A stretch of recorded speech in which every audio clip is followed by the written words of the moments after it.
Welcome to the Battlefield Show. I'm your host, Sage Goodwin, and I'm joined, as always, by my friend, colleague, awesome Australian man, Sammy Boy.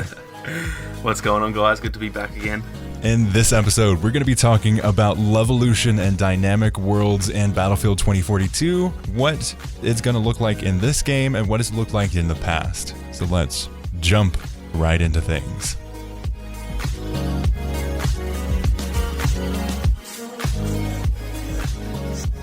Battlefield is known for its level of scope, its wide and large battles in varying different settings, but it's also known for, definitely more recently, its level of destruction. I mean, construction too, if you look at Battlefield 5. Yeah, but, that's a good point, actually. Right, I didn't even think about that.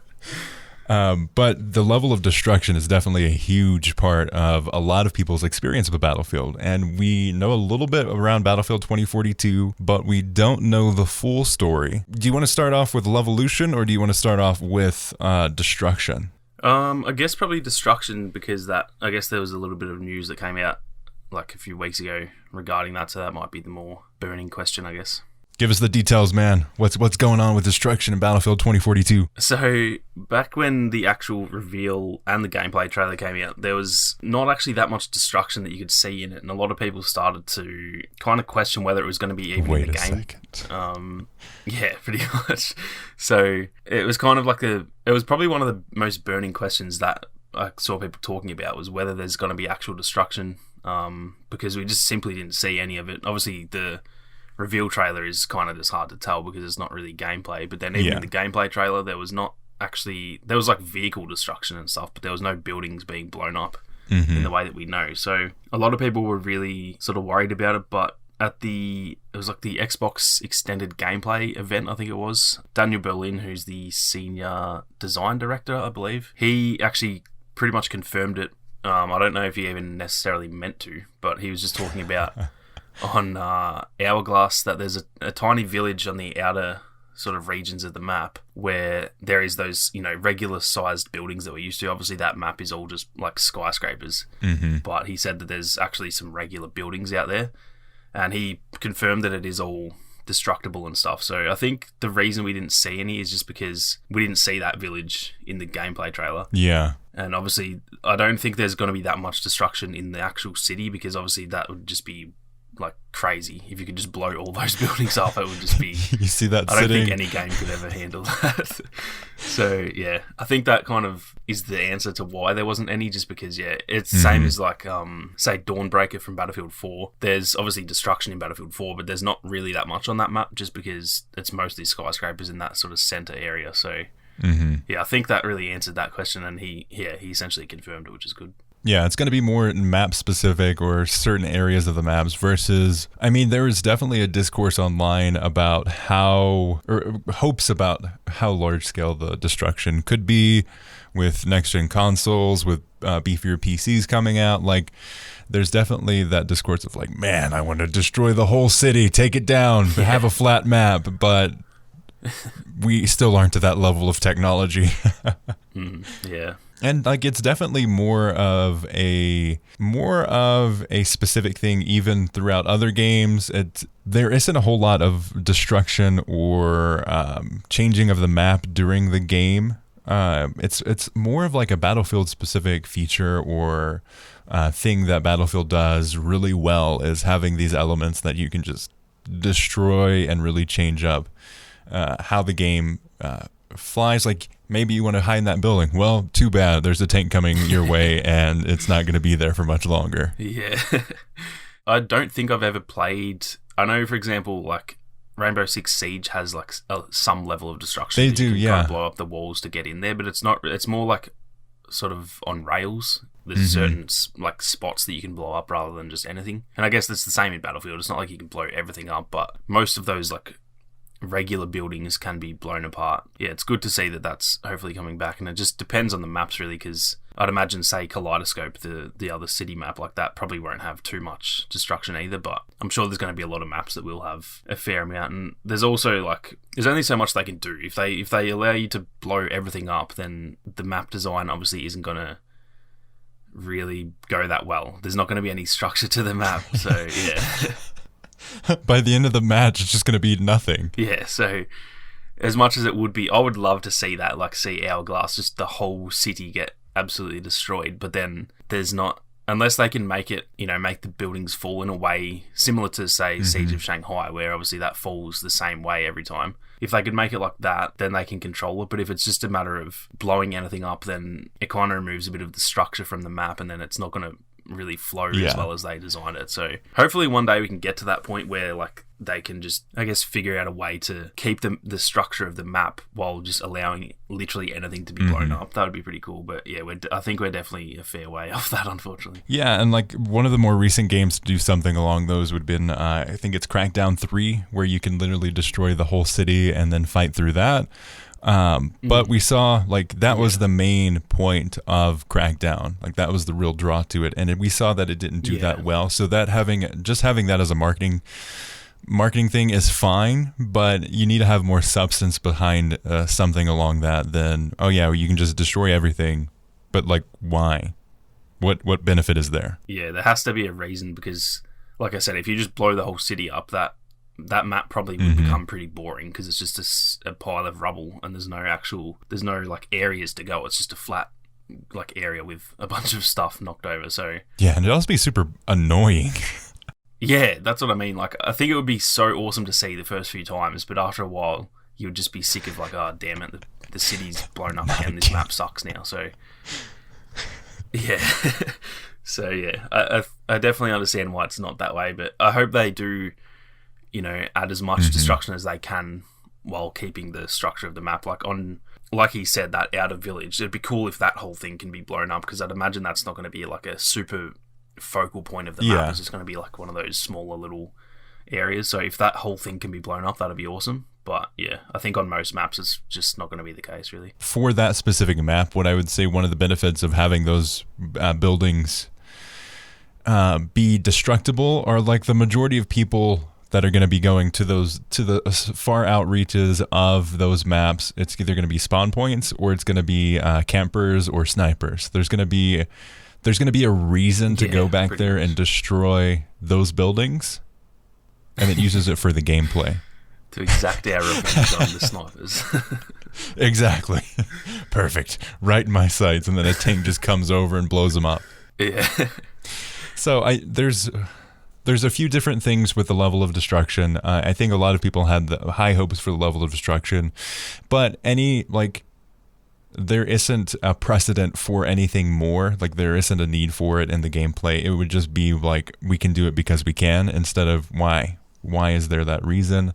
Yeah, exactly. So yeah. I don't think really from Battlefield, like I don't think from Battlefield 4 it's improved really at all. And that's not because they are being lazy or they don't want to. It's just because there's not really that much point. You can't just blow the whole map up. It just destroys the integrity of the map, really. So hopefully, like I said, one day they can find a way to design their maps in a way that like nearly everything can be blown up and it can still work. But that would take a lot of like thinking about it, and I'm not sure if that's really possible. Yeah, you definitely have to do more like and any improvements they make will just be like because we can, rather than it's going to make the game better.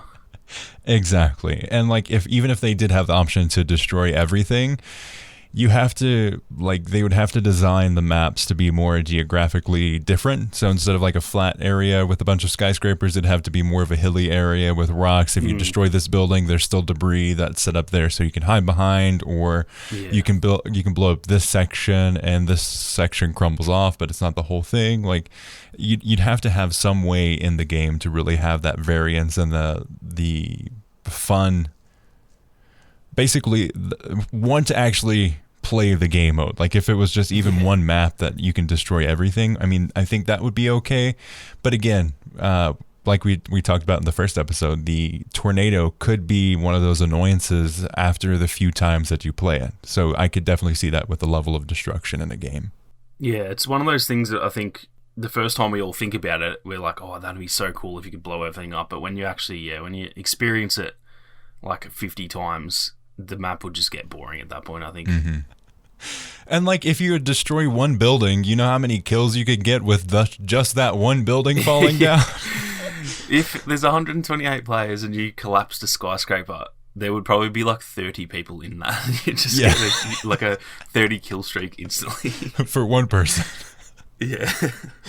Yeah, like it just doesn't really work out for the gameplay experience that Battlefield really offers for people. Yeah. But on that same note, let's talk about Levolution. And this is something that's really specific to Battlefield. Like, even if you look it up, like look up definition for Levolution, pretty much all that comes up are discussions around Battlefield. Any different entries into this franchise, but it's a lot of Battlefield specific. And do you want to go ahead and describe what Levolution is? Because you did a fantastic video on that. So Levolution, I think they defined it as essentially the evolution of the map, or the level as they call it. So that's why it's called Levolution. It's just essentially a way to make the map change throughout the game rather than just having like a static map that doesn't, change like in most other games. And it's just, whether it be, for example, Siege of Shanghai, where that really changes like the whole map because that whole skyscraper is just gone, or even just smaller things like they've talked about raising and lowering bridges and like setting up bollards and stuff like that. Just the smaller stuff that might not seem like it affects anything, but if you can block off vehicles from getting into one area, that is actually a pretty decent change to the map. So it's essentially just anything that changes the way that the map flows, really. Mm-hmm. Yeah, like we've had examples of this in Battlefield 4 where you have drastic changes, or like where you can shoot the cracks to the dam and it floods the whole area and changes the map entirely. Or it can be as small as, like you said, bridges lowering and raising to cut off different areas of the map.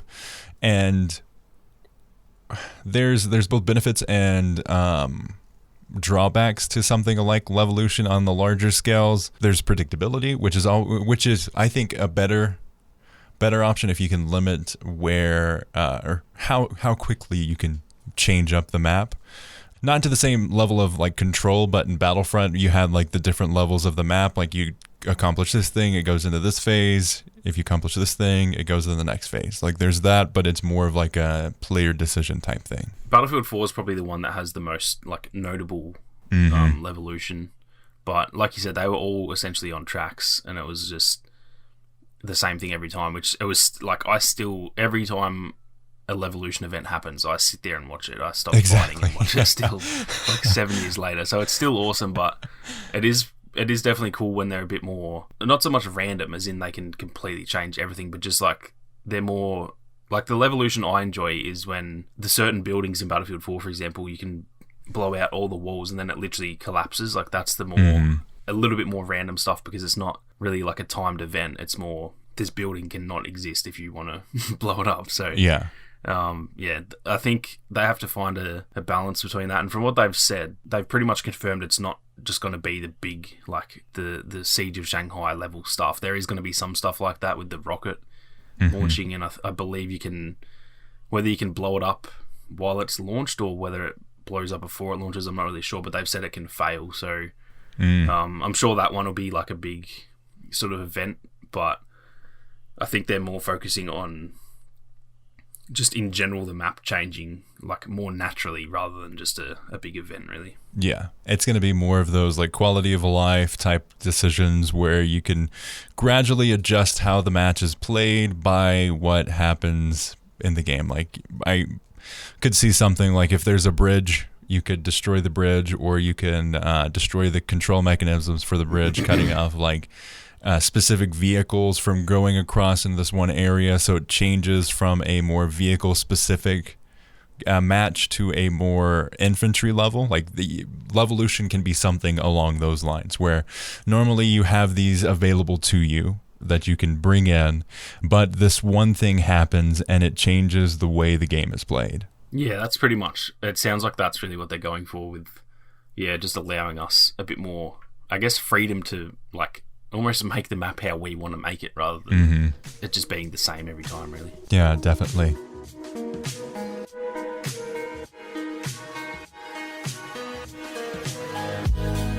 This is something that I think I've discussed on the stream. We've talked about it on Discords. We've talked about it. It's been a discussion in the community. But the making this game as a for the fans and for the players game. What are your thoughts around that with these changes of Levolution and Destruction? What are you seeing that really points to DICE and all the other development teams really looking at this game and saying, hey, we may have done it for this reason in the past because we wanted it as a game development team and it would work really well for us. But instead of doing that, we're going to make it specific for the players. Where do you see that really coming into effect here? Like the whole game, not even just to do with the destruction and stuff, but just the whole game, it does seem like they've really gone down that avenue of like, we know we kind of messed up with Battlefield 5 and we don't want that to happen again. We just want to make a game that everyone enjoys, mostly the sort of veterans of the franchise, but then obviously that's going to just like attract more people as well. So in terms of the destruction, it seems like they've tried to find that balance of the big epic moments like the rocket and stuff like that, where that's like we all are going to be, you know, and the tornado even, like that's stuff that we're going to be looking at and like going, damn, this is Battlefield. But then they don't want to like just make that the selling point and just have it on tracks. They want it to be more natural and for the players and for the gameplay rather than just like it looks cool. So it definitely seems like they're not focusing too much on just like selling the game and making it look awesome. There is actually a bit of depth to what that Levolution is going to be, and I'm really keen to just play the game and see, like, because I'm sure there's stuff they haven't talked about. Like they've shown us the rocket launch, they've shown us the tornado, they've shown us the sandstorm on Hourglass, but I'm sure there's going to be some stuff they're just keeping a secret for us to experience for the first time. And I'm so keen to just get into the game and like just try and find those awesome moments. Definitely. I really appreciate how this game is really highlighting the community, like specifically that moment in the reveal trailer where the guy jumps out, like the tribute to classic Battlefield. Guy jumps out of his plane, rocket launches this one guy, jumps back into his plane. Like that is a Battlefield moment that is really embracing the fan community and saying, hey, we know, there's a level of realism to our games, but it's a video game. We know you guys are going to do this, so let's just highlight it. Yeah, that for me was like probably the most memorable moment in that trailer, just because, not because of like what happened, but because it's recreating a fan. DICE actually showed that. And actually just saying that to them, to some people they'll look at that and be like, oh yeah, that's pretty cool. But most people look at that and go, they are listening. They know that we want that fun experience where, like this is a pretty realistic game, but like you can jump out of a plane and blow someone up if you want to do that as well. So it definitely just seemed like that was a nod to the fans and saying like, hey, we hear you. We want to get back to that old, the old Battlefield that it used to be, and that was definitely a very important part of the trailer. It's so cool too, and like they're embracing those types of moments. What else are we going to see? Like we're going to see a next step for these only in Battlefield moments with the size of the maps, the size of how many players are on there, how many vehicles are going to be on the match. Like you're going to see, I would assume, more people and vehicles traveling across the map than you have seen in previous Battlefield games, just because of how gigantic those maps are. I don't know if they've said anything on this. Like we're still early in the time. This is EA Play Month. We're going to be seeing some more details on Battlefield 2042. But have they said, in regards to the previous gen consoles, they've said they're going to be lowering the player count, but are they also going to be limiting the map sizes? Yeah, so I'm not sure like how much they're going to reduce them, but they have said that they won't be the same maps like essentially as the ones that we get on next gen, but it'll obviously be the same layout and stuff. They might just remove some of the, like, sort of bring the boundaries in, or I'm not sure what they'll do there, but they will be smaller, because obviously say like the breakaway map, the Antarctica one, like that with 64 players just would not work, because you would be running around looking for where are you you'd guys? be looking for someone for half an hour and then just die from a sniper, and then that would be it. Well, it would be accurate. Sure. Yeah, not sure how much they'll reduce them. I'm sure they'll sort of find that sweet spot where they still want to make them bigger than the old maps, but it won't be too big to where it's like, an issue for the game. And the thing is that other than Hourglass and Breakaway, I think most of the other maps are actually not even like drastically bigger than the rest. They're bigger, but they're probably only like, there are some that, for example, are only just bigger than like Rotterdam. So they're not even. It's not like they're going to be missing out on like half the map, because that Rotterdam, which I think that's Kaleidoscope, which is about 1.5 times. I think it was Rotterdam. Then they're probably just going to keep that the same size, I'd imagine. Like, they're not probably going to need to reduce that much, because Rotterdam's a fairly small map, so there'll be certain maps that won't really be affected much, and I'd imagine it's really only the really big maps that will be cutting off a fair bit. But in saying that, I'd rather, like, if I was on previous gen, I would rather give up the I'm missing this section of the map, but then it means I'm not going to have to spend half an hour trying to find someone. Exactly. Everyone has 2 kills because they can only find 2 people in the time that it takes for the game to be won. I'm totally down too. Like, I'm looking forward to maybe a future map where it's like one of the more like Battlefield 5 size, like smaller scale maps, but it has 128 players on it. I think that would be super fun chaos to have such a small experience and then everyone be in there.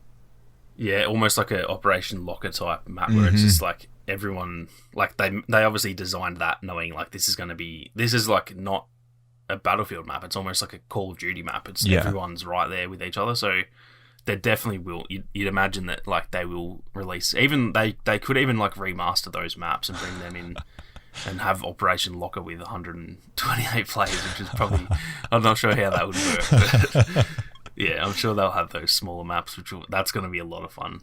Especially like even just breakthrough on the regular maps, because that's once you're kind of all fighting over that one section. That's going to be just chaos in itself, because even on the bigger maps, like that's still 128 players fighting over 2 flags. Like that's just going to be absolutely mental. I can't wait for that. I'm so pumped for that, man. The level of different experiences that we're going to be getting with this game, I'm so excited for, and it's almost like it's unmatched in terms of what we've seen before from a Battlefield game. Obviously, we get similar experiences, but changing the amount of players and the size of the maps is really going to adjust how Battlefield players experience this game. Yeah, for sure, because it's really been since, I think Battlefield 4 was the first one with 64 players, and it hasn't changed since then. So obviously this is like, it's. I think a lot of people have kind of almost underestimated how big of a change this is, because we've had 3. It's been like 7 years since we've had a player count change, so it's actually pretty big. It's going to really like drastically change the game, I think. And like we may go into more details on this in a future episode, but I do want to touch on the point that a lot of people have been discussing online, and it's the use of, let me get this right, AI soldiers. Yeah, is that the correct term? Sure Kevin doesn't. Exactly. he'll get angry if you call them bots. Yeah, CPUs, man, CPUs, like old Smash Bros days. Well, I was saying that because we all in the Battlefront community, we used to refer to Kevin as a droid. We should just call them droids instead. I think that would be. I'm down for that. Yeah, I stand behind this decision. All the Battlefront guys moving over are going to have to start calling them droids, and all the like core Battlefield fans are going to be like, "What the hell are you guys talking about?" Yeah, they're bots. And then Kevin's over there like, you guys can't say what the name actually is. Yeah. But what are your thoughts on the implementation of AI soldiers, so non-player characters coming into a Battlefield game to fill slots that players aren't filling? It's kind of a weird one for me, because I am generally like kind of against having bots. Like in Supremacy, I didn't dislike the mode, but it wasn't my favorite, just because when I play multiplayer, I want to play against real players. So having like a ton of bots running around on those maps as which ones are the AI characters. Yeah, if they could make the like the AI actually so smart that they literally, you can't even tell the difference, then that's maybe a different story. But you can clearly tell, and it kind of almost takes you out of the immersion, not of like the war that you're in, but it takes you out of the multiplayer immersion. Like you're not, it just feels like you're playing arcade kind of thing. So I've always been against it, but the way that they're doing it, I'm actually really all for it, because down the line, I think like when the game launches, I don't even imagine that we'll see any in games, because it's going to be, all the lobbies are going to be full when the game launches. So yeah, I don't think for like, I don't know, 2 years, like we probably won't have to play against them. And obviously every now and then you can join a server that has less people just to see if you want to see them. But I think people who want to avoid them, which is going to be a lot of people, and that's fair enough, those people can just do that. They can just join a full lobby and it won't really affect them. So I think the way they've done it is really good, because speaking from experience, like in Australia, like it's so hard to find games. Not so much recently because of all the hype, like Battlefield 4 has kind of blown up and you can find games easily. But 2 months ago, I couldn't play Battlefield 4. There was just not enough people online. And so in 3 years from now, if I really want to play 2042, but there's just no one online, I just have to give up on the game because I can't get a game. Whereas now, I think people are going to be a bit more willing to, like if I'm looking for a Battlefield 4 lobby, for example, and there's one server that has like 10 people, I might just be like, I'll just pass. Like that's not enough people. Whereas if there's bots in that until it fills up, I'll probably be like, I'll jump in for a game or two and just sort of muck around until it fills up. So I really think for the longevity of the game, it's going to be possibly the biggest change they've made. And I think it'll be one of those things that a lot of, like, you know, Call of Duty and a lot of other games would probably sort of follow suit with that, because it really is pretty smart. Like it's not affecting the actual multiplayer, because like we said, if it's a full lobby, nothing's different. But for those regions where there's just not enough players, or, you know, 5 years from now, like it's obviously going to be a huge implementation. So usually I'm pretty against it, but I'm actually really happy with this. Really happy with it this time. Yeah, like you said, it's not a feature for launch, like, at all. Yeah, this is a feature for the future. Like, I know a lot of people are getting upset in their arms about it, like, oh my gosh, AI soldiers, oh my gosh, bots are going to be in Battlefield, but we're not really going to see them until later on in the life cycle of the game, and it's going to be a benefit to people still playing the game at that point. Because, like, if Battlefield 4 had those AI soldiers, like, you would have been able to jump into some Battlefield 4 games beforehand. And I think my only concern with it is, like you said, like we were just talking about, in Battlefront 2, we see them in Supremacy, but you can clearly tell. Like, I will say Battlefront 2's AI experiences is one of the best in the industry. Like, they're really, really close to that experience, but you can still tell that these are AI or computer controlled, whatever, because they'll be like standing in the middle of the map, and then like, what's that idiot doing? Like, that's the thing too. He's like, I agree with that. The Battlefront ones are like some of the best I've ever played against. Like, they do move pretty similar to real players, and they obviously spend a lot of time working on that AI, but the fact that they're really good and you can still clearly tell that it's a bot is, it's kind of the thing that pulls me out of playing Supremacy, is I just don't really love playing against that. So hopefully, I'd imagine they'll be even further improved in this. And the thing is, a lot of people from the Battlefront team are working on this game, so they probably have a hand in like helping them like make those AI, and they're probably going to improve them even further. So I'm interested to see how it goes. But like you said, I honestly think for like 2 years, if you just really don't want to play against bots, you can literally just never play. You'll never see a bot if you don't want to, because you can just go to the server browser, join one that's got 128 players, and there's like 3 in the queue. Just sit in the queue for 2 minutes, and you'll never have to see a bot. So I think it's a really good implementation. On that same subject with server browser, I know like DICE recently have been very weirdly against highlighting server browsing. Do you see Battlefield 2042 being returning to the level of like Battlefield 4 with their server browser? with everything else in the game that they're doing, like, it seems like they're sort of not reverting back, but like picking the best parts from each game. And I think that's one of the things that makes Battlefield so good. Like, when you're playing, again, using Call of Duty as an example, you just have to search for a game and you have no say in the lobby you join. It's just whatever you get given.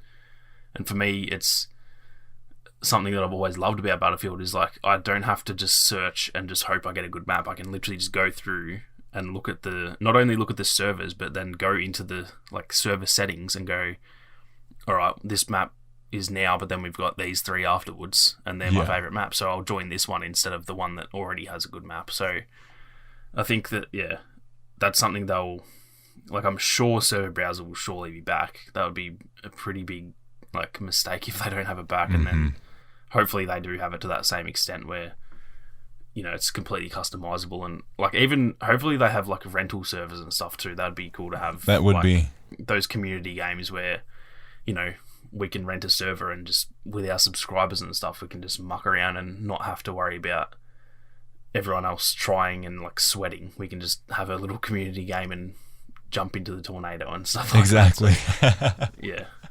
I'm very interested to see. Hopefully we hear a bit more about that type of stuff at EA Play.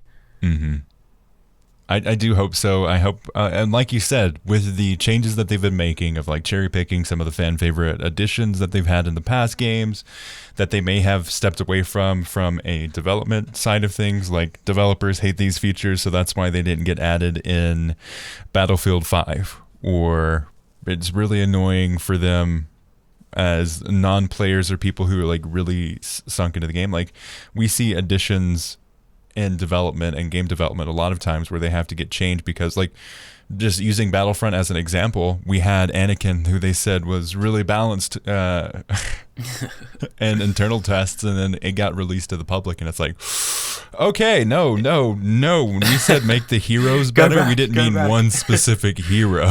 Yeah. We didn't mean just put all of the strength of the light side into one hero and then that's going to fix it, because that's not quite how it works. Yeah, so if they do if they do not have a server browser at launch, or they don't really highlight it, I see that as something that the community will have backlash around, and they will eventually change it up and add it as long as it's able to be added. Yeah, they've really, from what they've said so far, they've earned back a lot of trust that I now, like, just give them the benefit of the doubt in terms of whenever I wonder, like, oh, is this thing going to be there? Is that thing going to be there? Looking at everything else they've said, I'm kind of, like, assuming that all the good stuff will be there. And if it's not, like you said, I think they're definitely so willing to listen this time around and not mess things up that I think even if something's not there, like, they'll we all know what gamers are like. They'll definitely get backlash, and I think they'll be willing to listen this time, hopefully. With the experiences that we've started to see around DICE, like, and EA in general, like, the companies and the types of games that they're offering are starting to change for the better, and we're starting to see a lot more feedback taken into consideration for Battlefield or other game modes or games that are getting made that normally we would not have seen. So I think there's a lot of an effort on DICE and EA to really earn back that trust that they lost through the last few experiences in different games.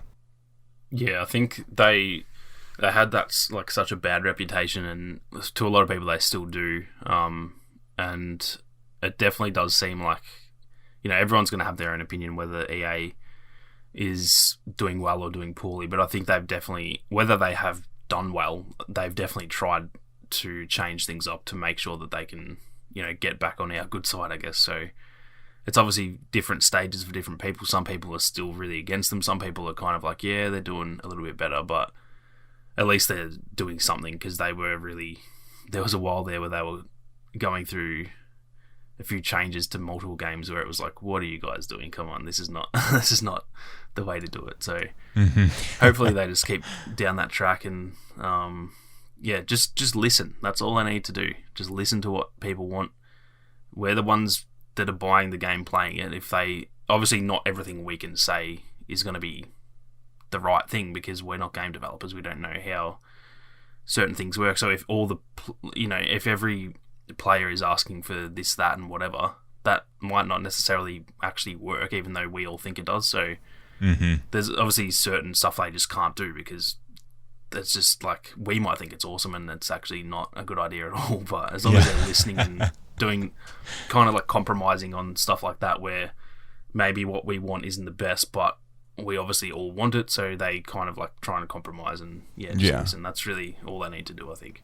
Mm-hmm. I mean, destruction, like we were talking about earlier, it wouldn't really work as a full destruction. But if they do it in specific areas or in specific ways, it's going to be a benefit to both the players and the developers, and it's going to work better towards the gameplay. Because like as developers, what they have to do is they have to make sure that the gameplay is awesome, and they have to make sure it works. And then they say, hey, this feature that the fans are really wanting, can we implement it in a way that makes sense to the game and makes sense to Battlefield fans, returning players or future players? Like what is that level that we have to really take into account? Yeah, for sure.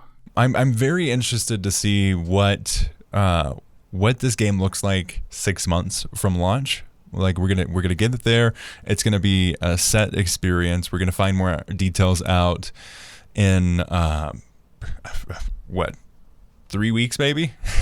not too much longer. It's like 18 days or something now, so it's actually come around pretty quickly. Mm-hmm. And by the time this episode comes out, we'll be closer to 2 weeks, and we're gonna be getting more details, hopefully, on what it's going to be looking like in terms of what this game does, what this game I almost think more importantly, what it doesn't do. I think that is more valuable to us as players, of saying, hey, this game is not going to have these 3 things because of X reason, or like, I just want to see more of that communication. Yeah, I think they really need to just like, the expectations of the player base right now is just like unlimited because we don't really know that much, and I think they need to like set expectations of like, this is the type of game it's going to be, and just we don't need to know all those like intricate details. We just need to know if really just the burning questions. That's all we need to get covered at EA Play, and then they can obviously, they're still, I'm sure, going to have multiple other trailers coming out between EA Play and launch, so that's when they can talk about the more like in-depth stuff. But I think they really need to just like set those expectations so that people aren't getting like overly hyped or whatever. Mm-hmm. And to close out this episode, one piece of news that we did get in this past week was the announcement of Battlefield 2042's official partners, which were Xbox, Nvidia, what's that one company that makes like SSDs and stuff, like Western Digital WD Black. WD Black, yes. Yeah, so we're seeing them announcing, like, this is more of a partnership of probably they're using, maybe even not, but there's definitely more of a focus on like they're using this kind of equipment to make the game on or test the game on, is my expectation. But on the Xbox side of things, I definitely see that as more of like, anytime a new multiplayer shooter comes out that's on multiple platforms, these companies, the platform holders, Sony or Xbox, they say, hey, we're going to give you a bunch of money so we can promote it. Like, instead of the PlayStation logo, it's going to be the Xbox logo. Yeah.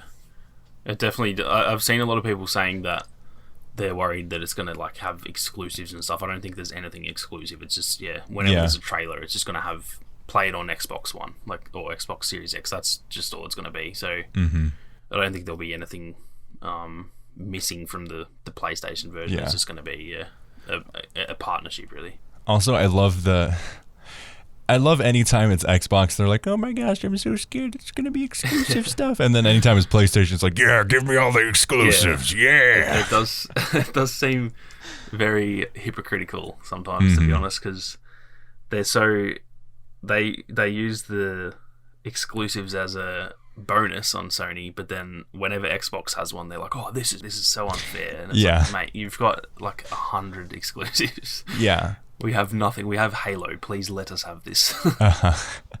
And like, it just shows the difference of opinions from Microsoft to Sony on how they really push their platforms. Like, I highly doubt, even if they had the opportunity, that they would even want to do exclusives. Again, we haven't seen the full fruition from this decision to be partners, but my expectation, especially knowing DICE and Battlefield, like I don't expect to see any of like that exclusive level of content. Maybe we'll see different cosmetics, like, but I don't expect to see anything like game changing. Like this map's going to come out on Xbox for the first 1 month, and then it'll come to PlayStation. Yeah, the furthest I could possibly see it going is like, for example, Call of Duty's partnering with Sony, and they just have like, whenever there's a double XP weekend, like Sony gets it a day ahead. That's like the furthest I could see it going. But yeah, I'm pretty sure Battlefield 1 was also partnered with Xbox. I could be wrong. I think so as well. In the trailer, yeah, I could have sworn I saw the Xbox logo in that trailer. So, and there was nothing different in that game. So yeah, I'd imagine it's just really just like a advertisement. Really, they're just like, we want to. These trailers are awesome. We just want our logo at the end. That's pretty much it. Yeah, because like from like a grandmother, grandfather going out to the local store to get their kid the new Battlefield game, they're gonna see the trailer. Their kid's little Johnny's gonna be like, "Oh my gosh, I'm so excited!" And if they don't have a console, they're gonna be like, "Hey, I saw the Xbox logo. I'm going to get the Xbox One." Yeah. If they say at the end of the trailer, like, play it on Xbox Series X, like, yeah, all those sort of... For the most Battlefield-like experience, play on Xbox. Yeah, exactly, yeah. And there might be kids out there who don't know about Xbox and PlayStation. They just don't really know which one's which. And then when they see play it on Xbox, they're like, "Oh, that game's awesome. I really want to get an Xbox so I can play it." They might not even know PlayStation exists. So... yeah, I think for a lot of the younger players and like parents buying the game and stuff, that's really what it's for. It's just a little bit of an extra push to get the those people to buy their console. But yeah, that's really the extent of it, I'd imagine.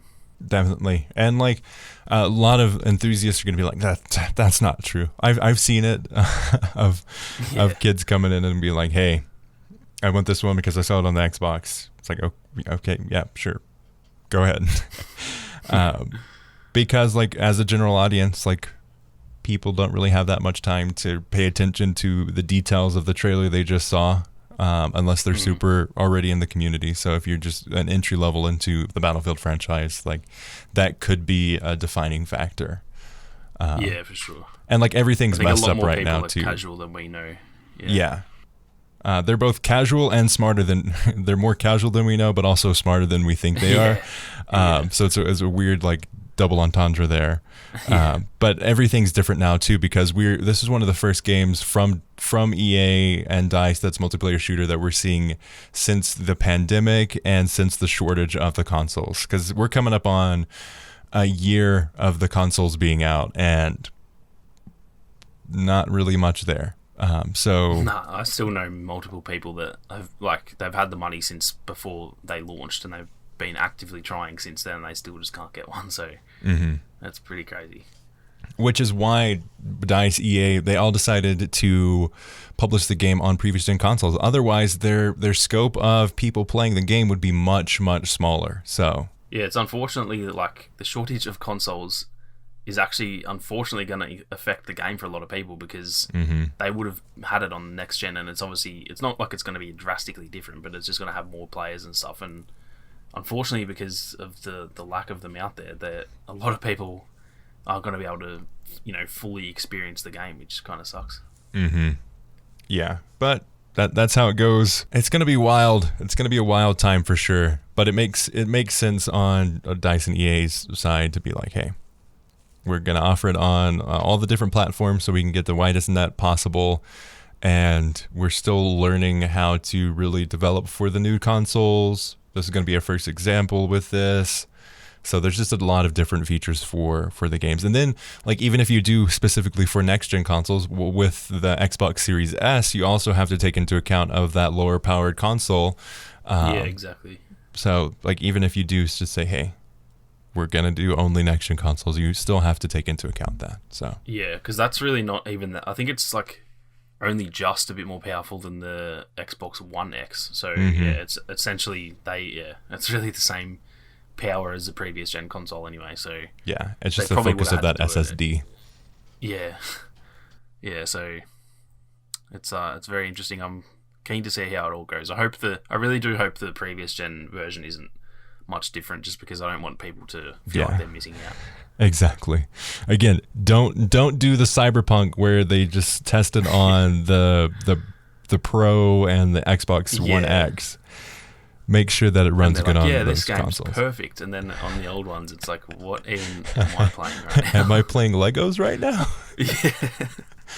Yeah, and it's bold of EA to really push Battlefield coming out this year too, because we've seen Warner Brothers just say, yeah, all those games that we had in store, we're just gonna delay those indefinitely until we can get more consoles. Yeah, it definitely is very bold, and it could really pay off because all those games are getting delayed. So this could be like the game of 2021 because all those other ones have just been pushed back. It could also backfire, to be honest. It could do a Cyberpunk, but from what they've shown, it looks... I think Cyberpunk had a lot more issues with that game. So, yeah, I think it's going to...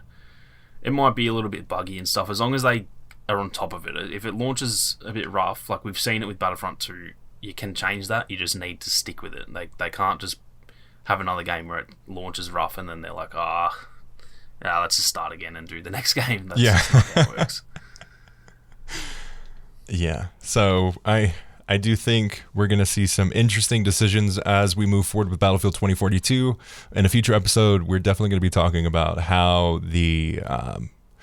what the future of Battlefield looks like in terms of embracing these newer ideas. Will there be crossplay? Will there be cross-gen? Are we going to see what is the Battle Pass really going to look like? Are they going to really embrace these new ideas? And I'm using new in quotation marks because they've been around for like 7 years now. It's just going to be new to the franchise. Yeah. So I do expect to see some interesting things for Battlefield 2042. And with that, we'll call this episode an end. Thank you all so much for listening. Definitely, if you are not already followed or subscribed to this podcast, please do. We release episodes every Friday, so be sure to keep up to date. We want to thank Ethan Clark for designing our beautiful, beautiful thumbnail, and all of you for supporting the show. As always, we'll see you on the battlefield.